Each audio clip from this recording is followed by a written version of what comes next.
The true heroes of this fight are the people who live here. The true historians of this fight are the people whose history lives and has been buried here. The true heroes are with us today.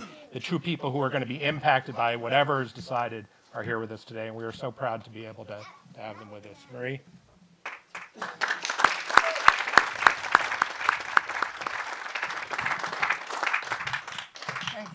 Thank you for that introduction. Good afternoon, everyone. It's just so nice to see you have come to visit me. You know, they had the old saying, if I knew you would come and I'd bake you a cake. Well, I didn't bake a cake. There are a few brownies over there. You can catch a hold of them. You did pass my house. You didn't know it probably when you came here. If you made a right-hand turn from 56 onto 663. And you saw where there was some cutting. You can't see too much of the cutting now because it's grown up. But my house is right next to that. And so as you go back, you see the first, go back that way, it'll be the last mailbox, 270 Union Hill Road. Well, it's been a long trip here, but it's been worth it because all of you have been by our side. Chad, all the members of the Buckingham, Friends of Buckingham, Friends of Nelson, Environmental Protection, so many people that I can't name them all, who stood by us and who've been a part of us. In the shirt we are all Union Hill, have been a part of us ever since our inception. We never felt alone. And that's important, that you don't feel alone. You don't feel defeated because you have friends who can standing by your side. I'm looking at Bob Abrams back there. She gave me half a hug. I gotta get the rest of it. Well, yeah, impacted by this situation. Not who is going to be, but who is already impacted by this situation.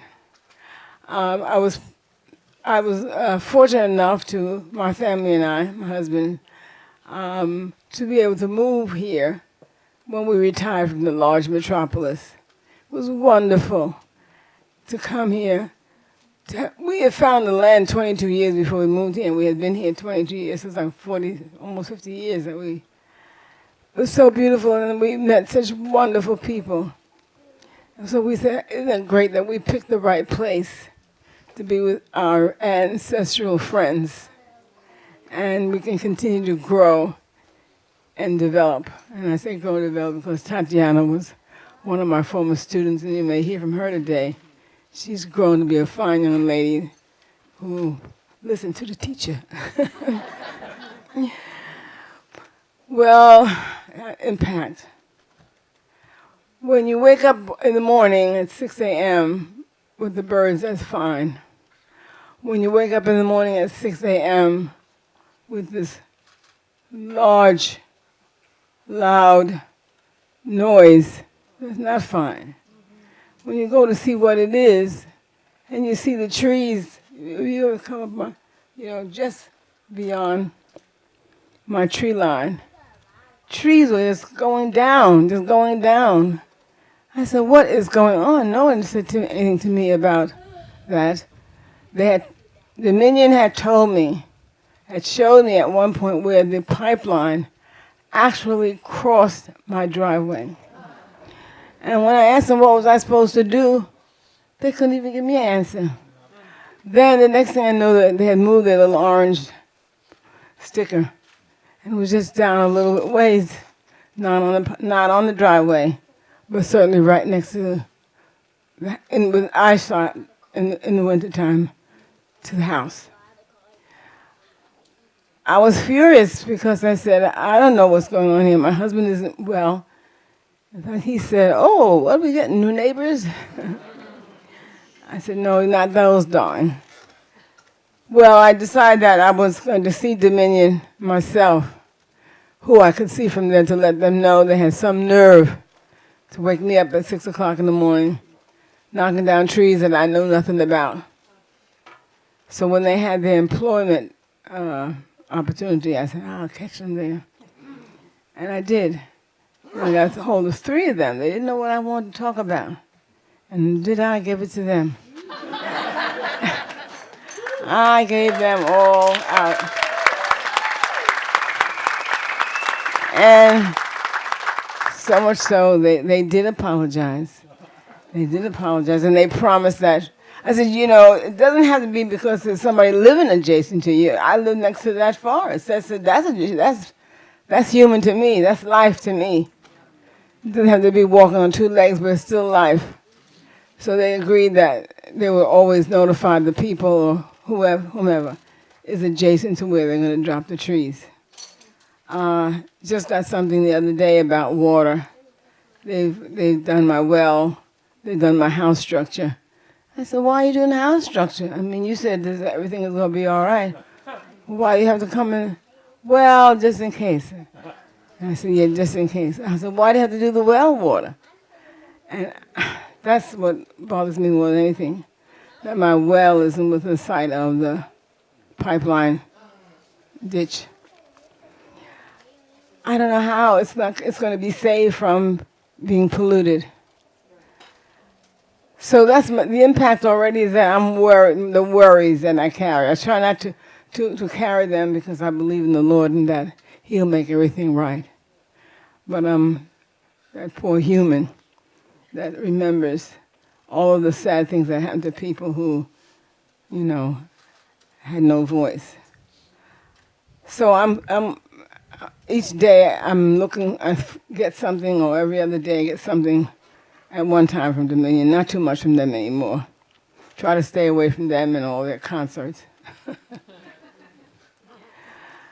But, as I said, I'm concerned because the pipeline's not going to come, but the way they look to the pipeline. I have a granddaughter. She just spent 6 weeks with me. She's 8 years old. Her mother sent her night nebulizer and this medicine, some pills. 8-year-old taking a pill by herself. She knows how to do it. But the whole time that she was here, she didn't have to use that nebulizer. She didn't have to take that injection. No coughing, no tightness of the chest. This is what I want for her, because someday she may be living here, even if it's only for 6 weeks, but it may be longer. So I'm concerned for Tatiana's little daughter. I'm concerned for all of the children in the neighborhood, and also for the elderly. We have serious illnesses on this road. Some could not be here today and send their regards to you. We are being impacted every day because we have this over our heads. And I hate to think about it, us not winning, because I know what that would mean to me. Next door to the pipeline and less than a mile from the compressor station, I might as well start looking for someplace else, because I don't know. So I'm going to fight along with you, not only for me, but for my neighbors and my neighbors and my neighbors, because we are doing the best we can to raise our families, to give them the best that we can. And here's somebody that's bigger than us just coming down and trying to take us over. And they do it in such a way that a roundabout, so that we don't even try to think that we don't know it. But we got our law group, they know how to find out what they're doing. So I ask you to continue to support us. I hope you enjoyed the day. Richard, you're to be applauded for your extension today. It's wonderful. And if you ever wondered what it was like, sometimes when I'm outside in my yard, I say, well, if I was back there in 1818, I wouldn't be able to stop and get water. I wouldn't be able to go inside and lay down when I got tired, because the master would be over top of me. So as you came down that road, I hope you had a sense of what it might have been like for those slaves that lived here and worked here and walked those roads every day, not only in such beautiful sunshine, but in rain and in cold. Thank you for coming. Enjoy the rest of the day, and please come back again.